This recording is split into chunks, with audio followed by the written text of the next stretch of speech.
তো hello everyone, কেমন আছেন? আশা করি ভালো আছেন। তো দুপুরবেলা খাওয়া দাওয়ার পর একটু খারাপ লাগতেছিল, তো মেবি আমি এখন এখানে একটু কফি বানাইলাম, কারণ বোন খুব ব্যস্ত।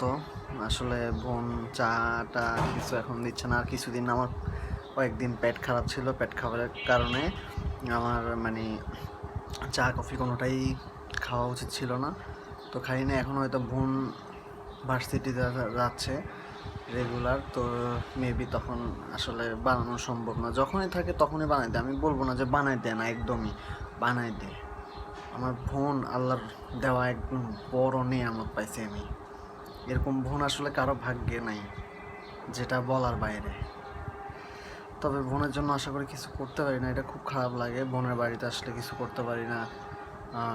বোন আমার জন্য অতুলনীয়, অনেক কিছু করে, কিছু বলার নাই আর কি। যাই হোক, যতটুকু পারবো ততটুকুই করার চেষ্টা করবো। আল্লাহর কাছে দোয়া করি জানি বোন ভাইদের জন্য কিছু করতে পারি। ওকে, ধন্যবাদ।